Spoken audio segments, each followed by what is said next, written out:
धन शोक न हरई। केवल धन के लिए दीक्षा देते हैं जो गुरुजन, हरहि शेष धन शोक न हरई। हरहि शेष धन शोक न हरई। सो गुरु घोर नरक मातरई।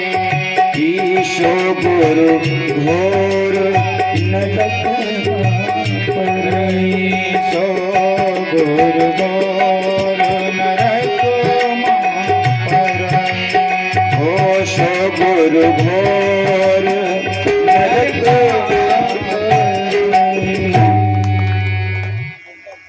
गोस्वामी तुलसीदास जी ने स्पष्ट लिखा है कि हरय शिष्य धन शोक न हरई। सो गुरु घोर नरक मां करई। जो गुरुजन केवल दक्षिणा के पीछे राम राम सुना देते हैं ना, मंत्र दे देते हैं, वह तो शिष्य को भी नरक में ले जाते हैं, अपना तो जाते ही जाते हैं। इसलिए कहा गया है, कहते हैं कि पानी पियो छान के, पानी पियो छान के और गुरु बनाओ जान के। बड़ा सोच समझ करके गुरु दीक्षा लेनी चाहिए। ऐसा नहीं कि स्वरूप के वेश में देख करके कि बड़ा भैया चंदन वंदन लगा लेते हैं, अच्छे अच्छे कपड़े पहन लेते हैं तो दीक्षा इन्हीं से ले लिया जाए। बड़ा देख सुन करके कि इनके कर्म कैसे हैं, इनका स्वभाव कैसा है, ये सब देख करके ही करना चाहिए। यह जो नाता है ना गुरु शिष्य का, यह पुत्र और पिता के समान माना गया है।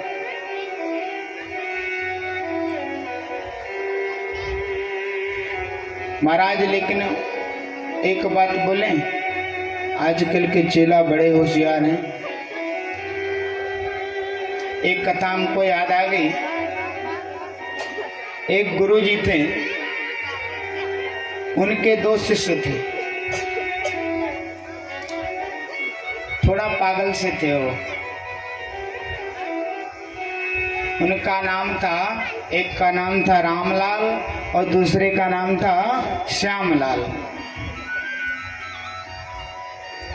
वह गुरुजी जब आते तो बड़ा प्रसन्न रहते थे।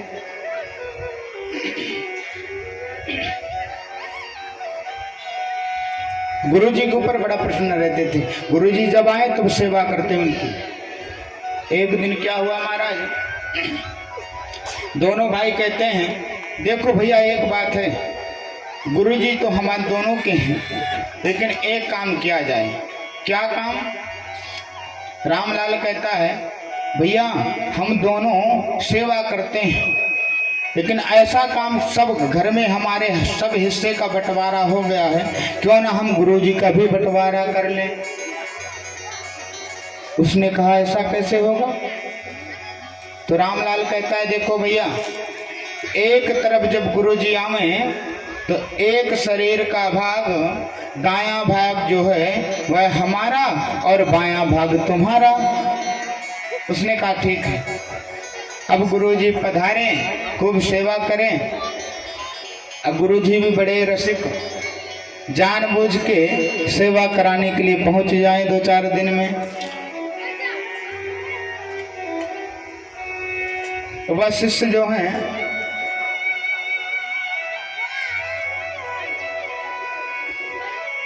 वह शिष्य सेवा तो करते प्रेम से, और एक दिन गुरुजी महाराज पहुंचे और जाकर के भोजन किया। भोजन करने के बाद विश्राम करने के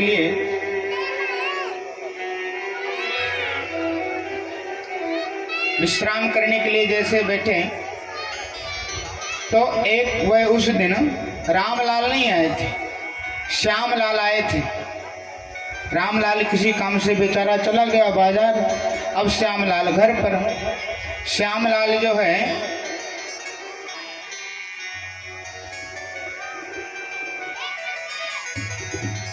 श्यामलाल गुरुजी की सेवा करने में लग गया। अब सेवा करने लगा, गुरुजी कहते हैं भैया बायां पैर बड़ी देर से दबा रहे हो, हमारा दायां पैर भी दर्द कर रहा है, इसको भी दबा दो। लेकिन चेला कह रहा है देखो गुरुजी हमारा बंटवारा हो चुका है, हमको यह बायां पैर मिला है, बायां अंग मिला है हमको, तो इसी की सेवा करेंगे और इसके अतिरिक्त हम नहीं करेंगे। ये रामलाल का हिस्सा है, रामलाल करे, हम क्यों करें। वो कहता है, गुरुजी कहते हैं अरे भैया, अरे शरीर तो हमारा है, रामलाल श्यामलाल का क्या हिस्सा, हमारा शरीर है इसमें हम क्या हिस्सा। लेकिन कहता है नहीं गुरुदेव, इसमें जो हमारा भाग है हम उसी को दबाएंगे, इसके अतिरिक्त कोई नहीं दबाएंगे।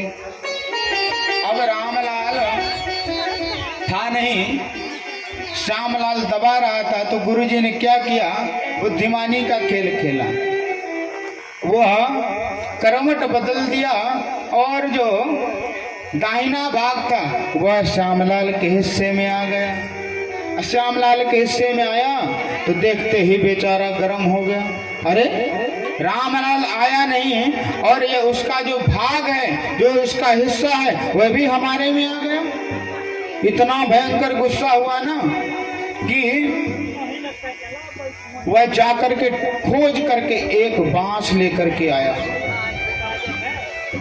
कहता है रामलाल आया नहीं और हमारे हिस्से में अपना पैर रख दिया, देखो तो हम कब तक सेवा करेंगे। दोनों का विद्रोह चल ही रहा था। वह जाकर के एक बांस लेकर के आया और कहता है रुक जाओ मैं अभी बताता हूँ रामलाल के हिस्से को। और जाकर के सीधे 4 बांस गुरुजी के पैर में लगाए। अब गुरुजी का पैर फ्रैक्चर हो गया, बेचारे रोने लगे, कहने लगे भैया ये क्या कर रहे हो। वो कहता है देखो गुरुजी आप बीच में मत बोलो, यह रामलाल और श्यामलाल के बीच की बात है,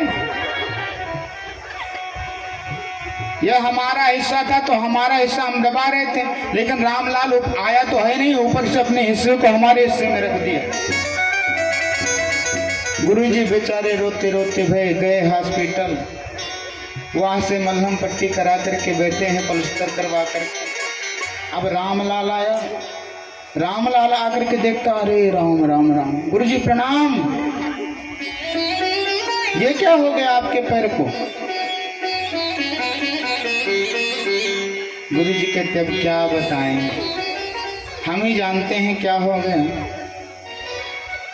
तुम दोनों की मति के कारण ये आज हाल हुआ है हमारा, तुम दोनों की जो मति मारी गई। उसने कहा कि आखिर हुआ क्या बताएं तो।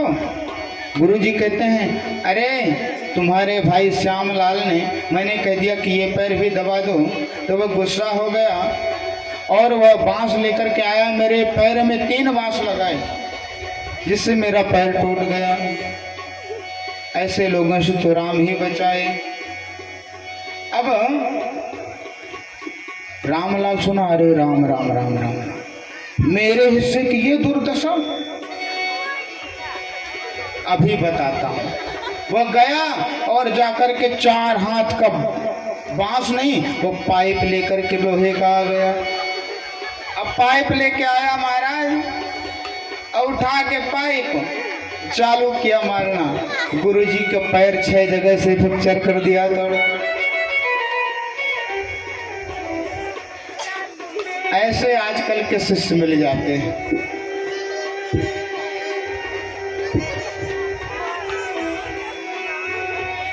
इसलिए भैया जो गुरुजन है ना, तो थोड़ा सोच समझ करके दीक्षा देवे। भरोसा नहीं कौन चला किस प्रकार का मिल जाए,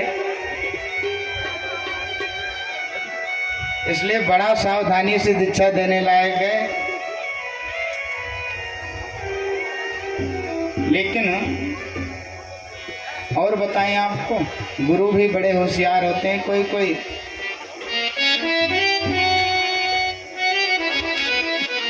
एक शिष्य था, वह आया और गुरुजी की सेवा करने लगा। गुरुजी जो है रात्रि कालीन लेटे हुए हैं, वह सेवा कर रहा है। रात्रि 10 बजे से सेवा प्रारंभ किया उसने, सेवा करता रहा। थोड़ी देर गुरुजी बातचीत करते रहे। 11 बजा, गुरुजी को दबाते दबाते पैर, गुरुजी को नींद आ गई। अब उसने सोचा कि अब गुरुजी को नींद आ गई तो जाया जाए, लेकिन जैसे ही छोड़ा पैर तो गुरुजी की नींद तुरंत खुल गई। गुरुजी पूछते हैं, अरे भैया सब बात हो गई, लेकिन ये तो बताओ कितने भाई हो तुम? वो कहता है महाराज 4 भाई हैं। कहता है अच्छा। गुरुजी को फिर दबाने लगा, सोचा अभी गुरुजी जग रहे हैं, थोड़ा और सेवा करनी। अब गुरुजी फिर सो गए 1 घंटे के लिए। अब 1 घंटे बाद महाराज उसने सोचा कि अब चलो फिर से चलते हैं, गुरुजी सो गए, अब तो निकल लिया जाए, रात बहुत हो रही है। वो फिर जाने की कोशिश करने लगा, तो जैसे छोड़ा पैर गुरुजी की फिर नींद खुल गई। फिर गुरुजी ये प्रश्न करते हैं, अरे भैया कितने भाई हो? वो कहा अभी तो गुरुजी बताया ना मैंने, कितने भाई? 4 भाई हैं। अच्छा अच्छा, हम भूल गए थे कितने भाई हैं। अब वो सोचा फिर गुरुजी जग रहे हैं, क्या करे, फिर चरण दबाने लगा। अब महाराज दबाते दबाते 1 बज गया। अब फिर गुरुजी को छोड़ करके जाने लगा, जैसे नींद लगी। तब गुरुजी की फिर नींद खुल गई, और जैसे नींद खुली तो फिर कहते हैं गुरुजी, कहते हैं अरे भैया कितने भाई हो? वो कहता है महाराज अभी तक तो 4 भाई थे, मुझे लगता है सुबह होते होते 3 ही बचेंगे। ऐसे ऐसे गुरुजन मिल जाते हैं और ऐसे ऐसे शिष्यगण मिल जाते हैं, इसलिए बड़ा सतर्क रहने लायक है। एक कहावत है कि लोभी गुरु लालची चेला, लोभी गुरु लालची चेला, दोनों नरक में ठेलम ठेला। दोनों नरक में जाते हैं। इसलिए दीक्षा देने में और दीक्षा लेने में तो बड़ा सोच समझ करके, बड़ा जान करके।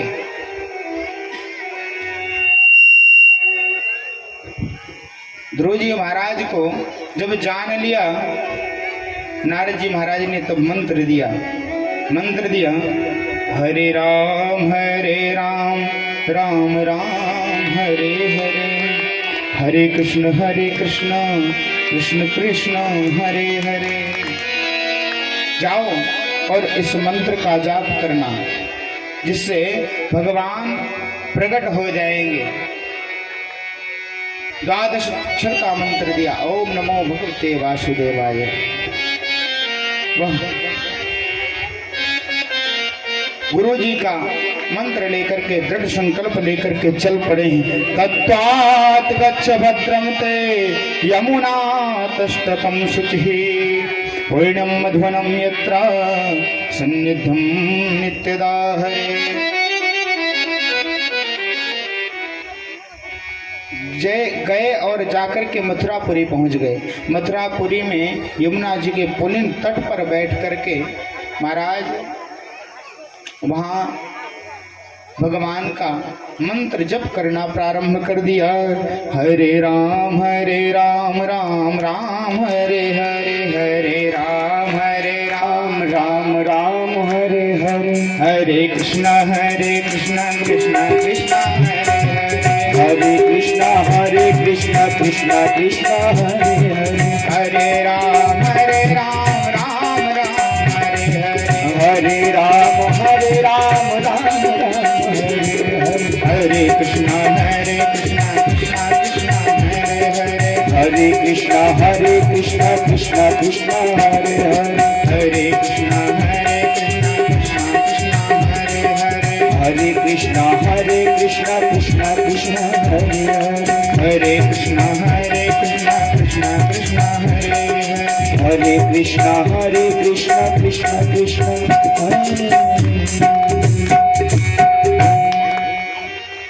मंत्र का जाप करने लगे, बैठ गए और त्रिरांत्रे त्रिदात्रांते, वह 3 महीने रात्रियों में महाराज रात्रियों में कुछ खा लेते और दिन भर भूखे रह करके भजन करने लगे। और कुछ दिन बाद कपित्य वादरासनः, वह 3 दिन बाद कपित्थ वदरासनः, कपित्थ खा करके वह रहने लगे। और फिर द्वितीयं च तथा मासं षष्ठे षष्ठेर्भको दिने। महाराज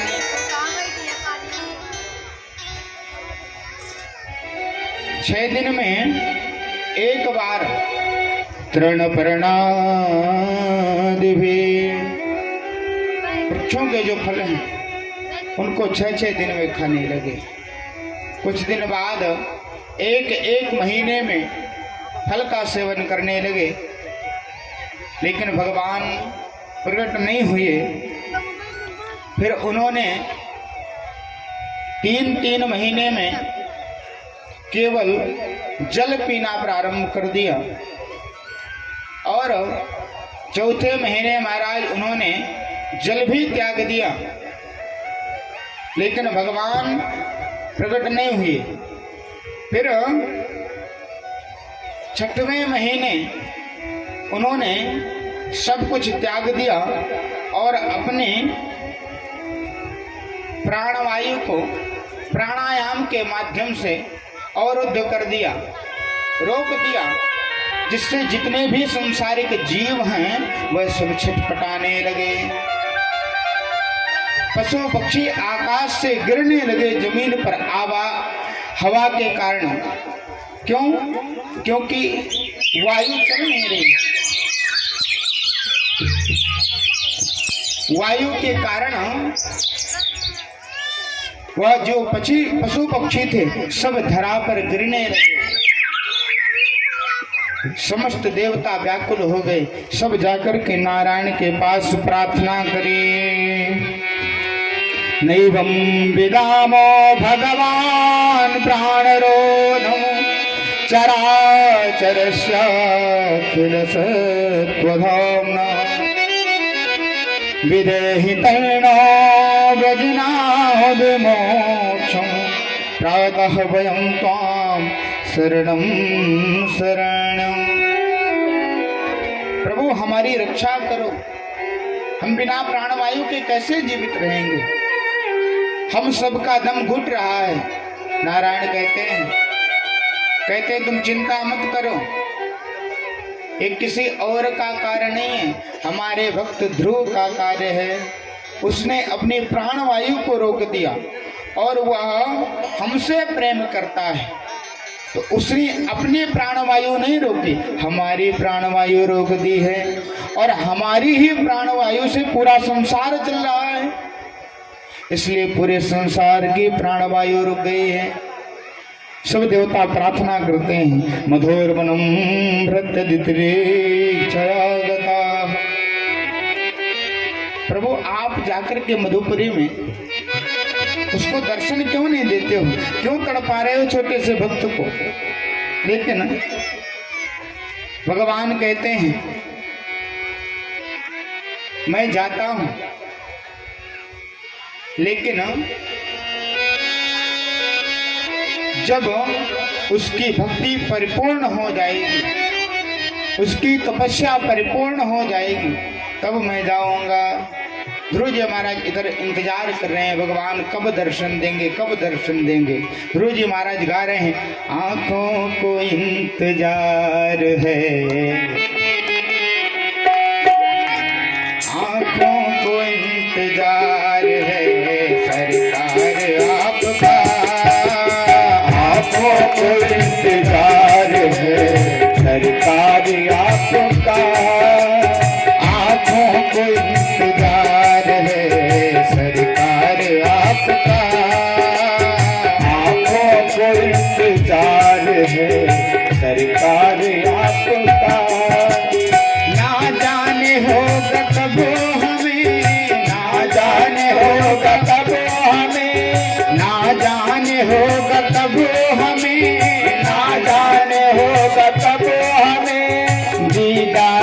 आपका, आंखों को इंतजार है सरकार आपका, आंखों को इंतजार है सरकार आपका।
सरकार आपका। ध्रुव जी महाराज गा रहे हैं, आंखों को इंतजार है सरकार आपका, आंखों को इंतजार है सरकार आपका।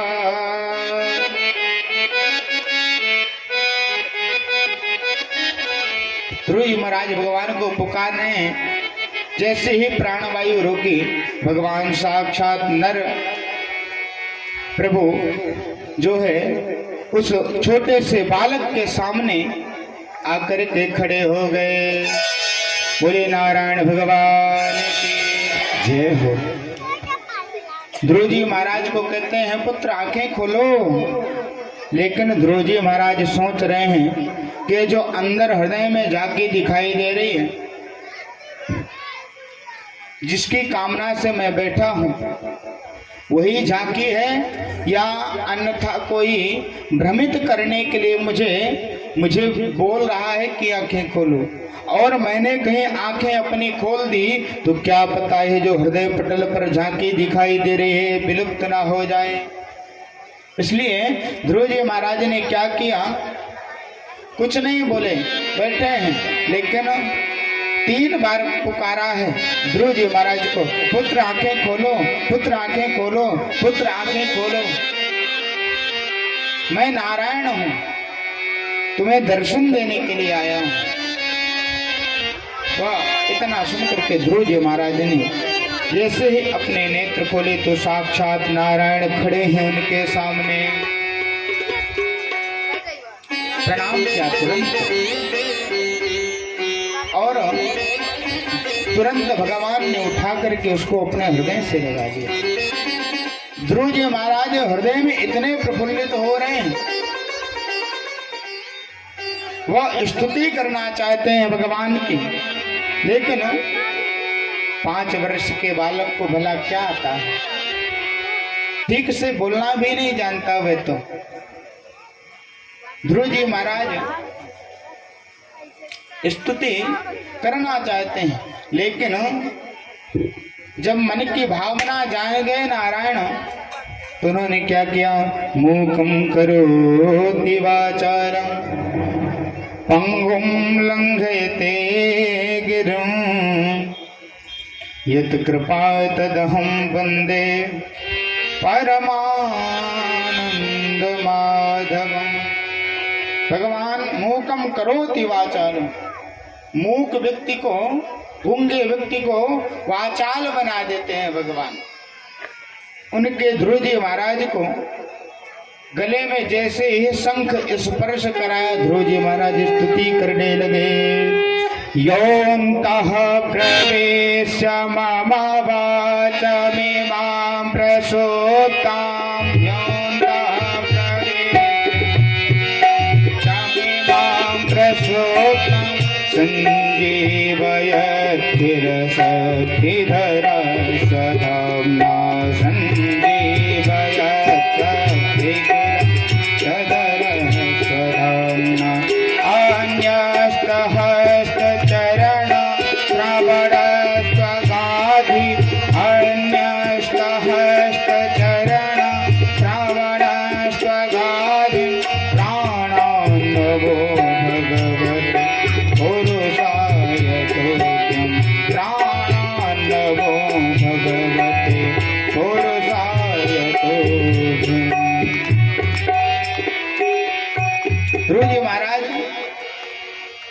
प्रार्थना करने लगे भगवान की। योऽन्तः प्रविश्य मम वाचमिमामृषोत्तम संजीवयत् किल शक्तिधरा स्वधाम्नः अन्यस्य हस्तचरणश्रवणस्त्वगादीन् प्राणं नमो भगवते पुरुषाय तुभ्यम्। हे प्रभु, मैं तो सोच रहा था कि मैं जिनके लिए आराधना कर रहा हूं वह आएंगे भी कि नहीं आएंगे, लेकिन मेरी मां सत्य कहती